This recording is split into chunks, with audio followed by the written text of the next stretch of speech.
Olá pessoal, aqui é o professor Leomir, professor Barbadinha. Nesta quinta aula, vamos começar o estudo da integral definida. Tá? Vamos definir a integral definida através da soma de Riemann, que é aplicada ao cálculo de área de região no plano cartesiano. Vocês vão ver que é uma barbadinha. Tá? Então, o cálculo de áreas. Ó. O estudo da integral definida está ligado ao cálculo de área de região limitada pelo gráfico de uma função f contínua e não negativa, um dos eixos cartesianos, no intervalo fechado AB, principalmente quando a região possui lados curvos e não temos fórmulas diretas para calcular sua área, como temos para calcular a área do quadrado, do retângulo, do triângulo, do trapézio e do círculo.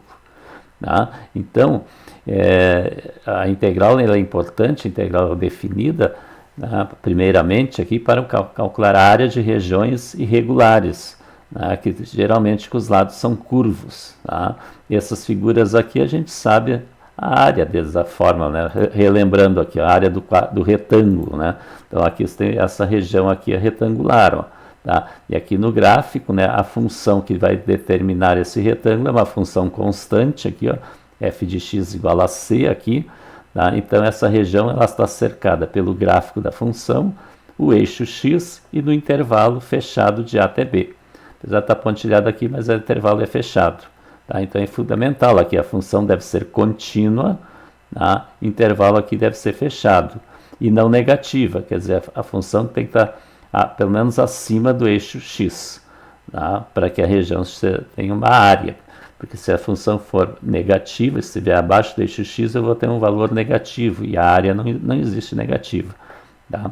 Então, a área do retângulo é base vezes altura. A base é o comprimento de A até B, que é B menos A, e a altura é o C aqui, ó, que é a função, o valor da função. Então, é C vezes B menos A. Tá? Bem facilzinho. Tá? A área do triângulo. Ó. Como é que eu obtenho um triângulo? Uma função linear, né? Passa pela origem aqui, tá? Então essa região aqui está limitada pelo gráfico da função, o eixo x, no intervalo de 0 até b, ó, tá? Intervalo aqui de 0 a b. E a área do triângulo é a base vezes a altura dividido por 2. Então a base aqui é b, né? E a altura aqui é a. Então b vezes a sobre 2. Barbadinha. Tá? A área do trapézio. Tá? Um trapézio, ele é determinado por um gráfico de uma função afim aqui, ó, ela não passa na origem, tá? Então essa região aqui, ó, esse trapézio aqui está limitado pelo gráfico da função aqui, o eixo x, tá? E no intervalo aqui, ó, de C até D. Tá? Isso é o trapézio aqui. Na verdade, esse trapézio aqui está virado, tá? Por causa do gráfico aqui. Esse B maiúsculo e B minúsculo são as bases. No trapézio, as bases são os lados paralelos. E o H é a altura. A altura sempre forma 90 graus com as bases. Tá? E a fórmula do trapézio, da área, é base maior mais base menor vezes a altura dividido por 2. E todo mundo sabe, né? Essa área. Outra aqui é a área do círculo, né? Que é π vezes o raio quadrado. Aí o círculo ele vem da circunferência. A circunferência, né, circunda o círculo. É limitado pela circunferência. Então a circunferência que tem o centro na origem, raio R, tem essa equação, x2 mais y2 igual a R2. E a circunferência de centro fora da origem, x0, y0 e raio R, tem essa equação, x menos x0 ao quadrado mais y menos y0 ao quadrado igual a raio ao quadrado.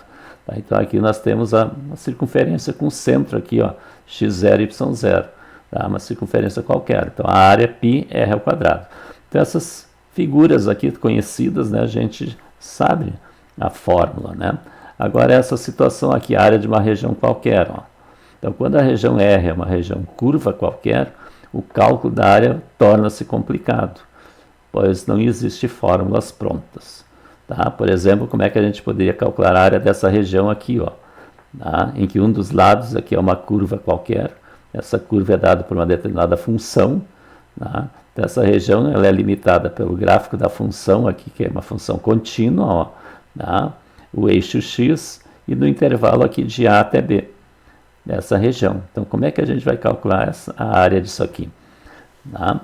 Então, isso aqui a gente vai usar um artifício aqui, tá? E dividir essa figura aqui, essa região, tá? Através de figuras cuja área seja fácil de calcular. E daí, através da exaustão, né, a gente vai chegar na área exata. Então, de que maneira? Ó? Nós vamos dividir o intervalo AB, esse intervalo AB aqui, em N subintervalos. E em cada um deles construímos um retângulo cuja base está sobre o eixo X. E a altura vai do eixo X até um ponto qualquer da curva y igual a f de x. Então, nós vamos dividir o intervalo AB aqui, ó, em N subintervalos. Então, vou botar pontinhos aqui, ó, N pontinhos aqui, então eu vou ter subintervalos. E para cada subintervalo eu vou levantar aqui um retângulo, tá? Para cada subintervalo. Tá? A base do retângulo, né, vai estar no eixo X, e a altura aqui vai ser determinada pelo valor da função, né, num ponto dentro desse intervalo. Então, se eu tiver um ponto aqui, determinando um retângulo pequenininho aqui, eu vou pegar qualquer ponto dentro desse intervalozinho, determinar o valor da função lá, que vai ser a altura dele. Tá? E a base vezes essa altura me dá a área desse retângulo. E assim a gente vai fazer com todos os retângulos que tem aqui e somar as áreas desses retângulos, para chegar o mais próximo possível dessa área aqui. Tá? Então, somando a área dos n retângulos, chegaremos a uma aproximação da área limitada pelo gráfico da função, o eixo x, no intervalo AB. Intuitivamente, podemos deduzir que conforme o número de retângulos n aumenta, as aproximações chegarão cada vez mais próximo da área da região. Tá? Esta área será então o limite da soma das áreas dos retângulos, quando o número n de retângulos tende ao infinito. Tá? Então, olha aqui para entender melhor essas figuras. Ó. Então, a região, ó, que eu quero é essa em verde toda aqui. Ó, tá? Tem inclusive ali. Tá? Então, o que eu fiz? Como é que eu dividi esse intervalo AB? Na verdade, eu considerei todo o intervalo. Ó. Então, se eu considero todo o intervalo, vai me dar um único retângulo. E a área desse retângulo, né, é a base vezes a altura aqui, que vai ser uma função constante ali. Né? Cada retângulozinho em cima é uma função constante. Então, a área desse retângulo é bem maior que a área dessa região aqui, porque aqui está sobrando bastante coisa ali fora. Né? Agora, vamos considerar o segundo caso. Ó. Eu peguei o intervalo AB agora e dividi em dois retângulos. Tá? Então, agora a soma das áreas desses retângulos, tá, é menor que a área do retângulo único anterior, então, e chega mais próximo um pouco da área da região que eu quero, aqui em verde. Tá? Agora aqui, ó, eu dividi o intervalo AB em 4 partes, em 4 retângulos agora. Então, agora sobra menos ali. Ó. Tá? Então, somando as áreas desses 4 retângulos, vai chegar mais próximo da área da região que eu quero. Tá? Aqui com 8, ó, tá? Vejo que sobra menos ainda. Então, cada vez vou chegando mais próximo da área exata, somando as áreas dos retângulos. Tá? Aqui com 16 subintervalos, aqui, ou 16 retângulos, ó, sobra menos ainda. Tá? Agora aqui com 32, ó, tá? Sobra menos ainda. Então, assim por diante. Então, quanto maior o número de subintervalos, menor é a base de cada retângulo, mais fininho é cada retângulo. Tá? E a soma das áreas vai chegando cada vez mais próximo da área da região. Tá? Então, quanto maior é o número de retângulos, menor é a base de cada um, e a soma das áreas vai se tornando cada vez mais próximo da área exata da região R. Tá? Então, agora vamos ver a soma de Riemann e a integral definida. Como é que a gente chega na integral definida. Tá? Então, nós vamos considerar aqui, ó, tá, uma região aqui qualquer, uma curva aqui, tá? E eu dividi aqui, ó, esse intervalo AB em n subintervalos. Ó. Então, observe na figura ao lado, dividimos o intervalo AB em n subintervalos. Tá? Então, aqui no A eu tenho x0, ponto x0, aqui eu tenho x1, x2, x3, x4, e assim por diante, xi menos 1, xi, aqui é genérico, tá? Até chegar no xn aqui, que é no ponto B, que é o último ponto. Tá? Então, nós dividimos aqui em n subintervalos com o mesmo tamanho, ó. Tá? Subintervalos do mesmo comprimento. Então, esses retângulos todos têm bases iguais. Tá? Mas poderiam, ó, ser de comprimentos diferentes. Eu poderia ter colocado o x1 aqui, o x2 aqui, o x3 aqui. Quer dizer, não precisa ser as bases iguais, tá? Para o que a gente vai estudar.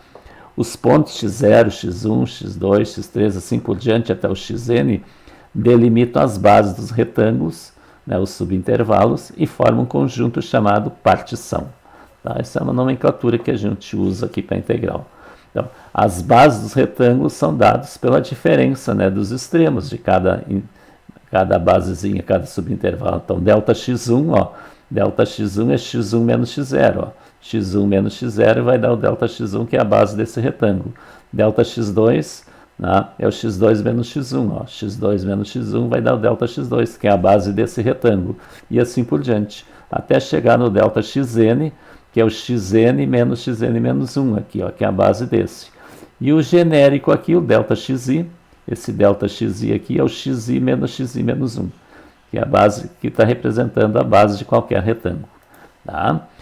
Como esses subintervalos não precisam ser do mesmo tamanho, quer dizer, caso acontecesse que aqui esses retângulos fossem de base de tamanho diferente, nós iríamos escolher o maior dos subintervalos.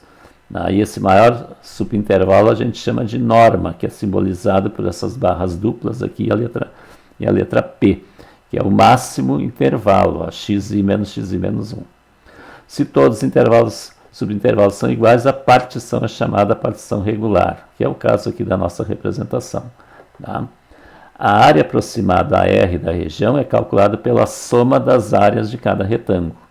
Tá? Então, a área da região vai ser aproximadamente, da região que está em verde aqui, é aproximadamente a soma das áreas de cada retângulo aqui. Veja que lá o retângulo aqui está sobrando. Ó. Então, o que é? É o f de x1 vezes delta x1. Delta x1 é a base do primeiro retângulo. E f de x1, eu vou pegar o x1 ó, e calcular o f dele ali, calcular a altura. Tá? Esse x1 aqui poderia ser aqui, o x0, podia ser o x1 ou qualquer x aqui dentro.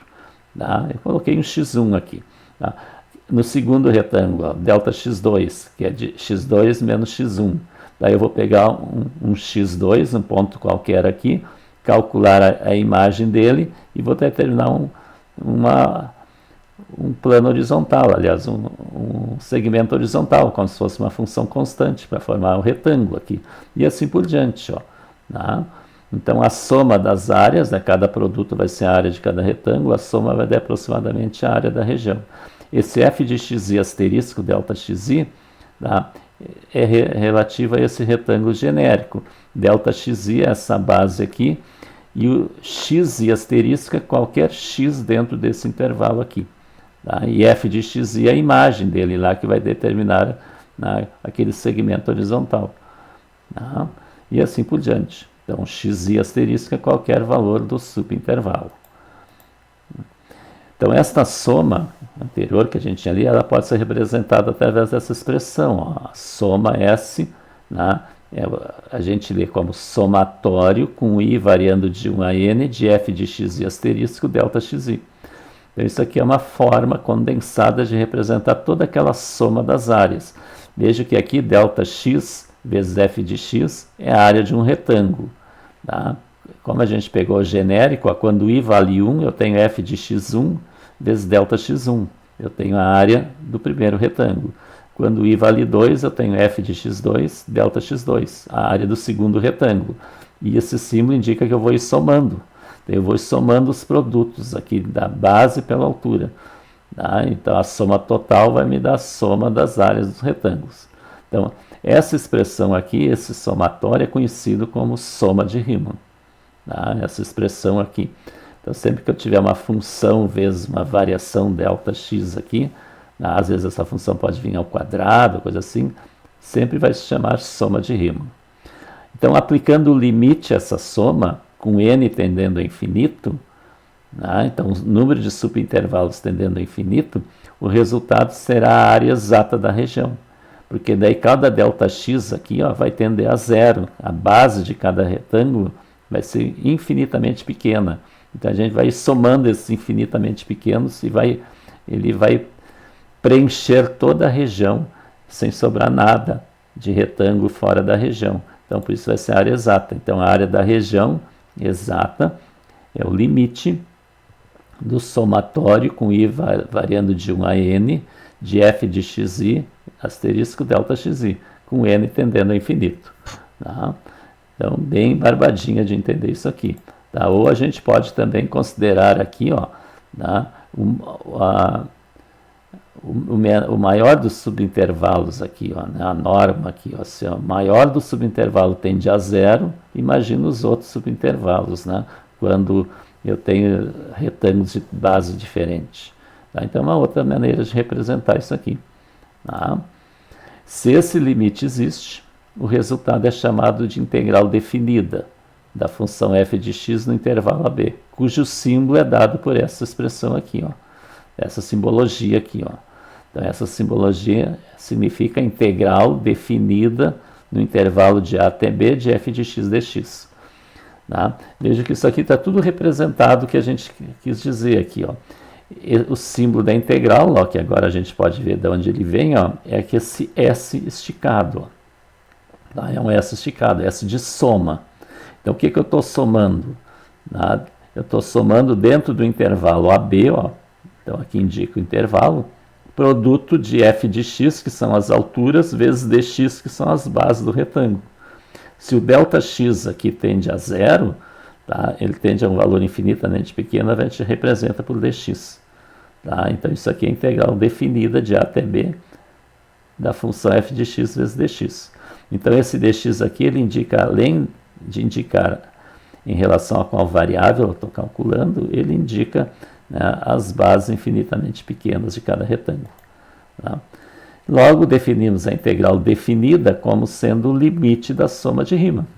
Tá? O limite da soma de Riemann aqui, ó. Tá?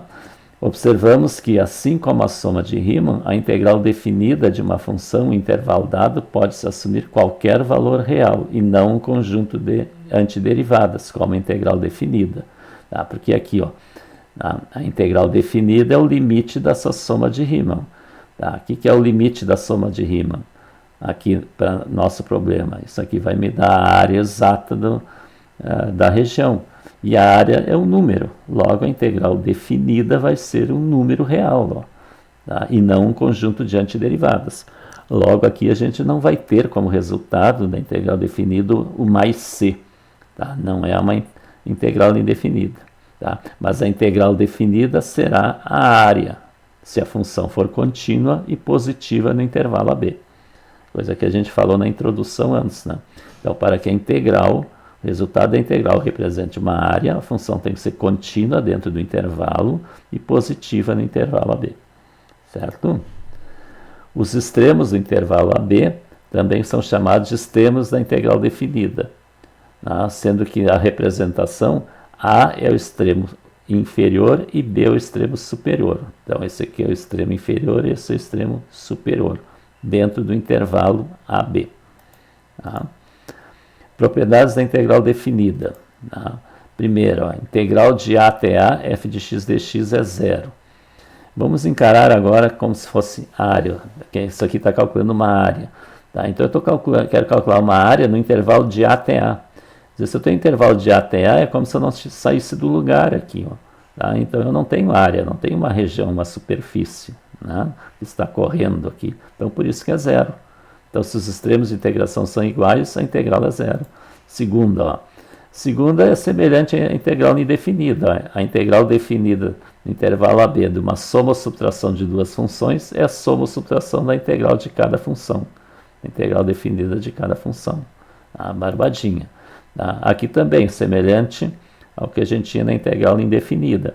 A integral definida de A até B de uma constante vezes uma função, vezes dx, essa constante pode cair para fora da integral e ela vai multiplicar a integral de f de x dx.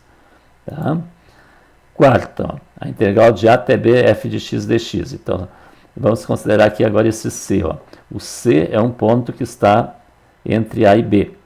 Tá? Então, a integral de A até B, quer dizer, se eu quero integrar de A até B, eu posso ir até o C, de A até C e depois de C até B, ou seja, a integral direto de A até B, f de x dx, é igual à integral de A até C mais a integral de C até B. Tá? É como se no C eu fosse fazer uma baldeação na viagem aqui. Eu quero viajar de A até B, mas eu vou dar uma paradinha aqui no C. Então eu posso fazer de A até C e depois somar com C até B. Tá? Então a área, se eu quero a área de A até B, eu posso calcular a área de A até C e somar com a área de C até B. Essa seria a ideia. Quinta, a integral de A até B, f de x dx, é igual a menos a integral de B até A, f de x dx. O que significa isso? Isso aqui, veja o que está acontecendo. Foram trocados de lugar os extremos de integração. Então, se eu troco os extremos de integração entre si, a integral muda de sinal. Então, se essa integral é positiva, trocando aqui, isso aqui fica negativo. Então, por isso que eu tenho que botar um negativo, que daí menos com menos aqui fica mais. Tá? Então, tem que ter cuidado. A gente não pode, assim, sem mais nem menos, trocar os extremos de integração. Em algumas situações a gente pode usar, tá? Mas tem que ver qual a situação. Tá? Sexta propriedade, a integral de uma constante dx, que é uma função constante, vai ser a constante vezes b menos a. Tá? Que é aquela primeira, né, que é a área de um retângulo, onde c é uma constante real. Barbadinha. Tá? Então inscreva-se no canal, deixe o seu like e deixe o seu comentário.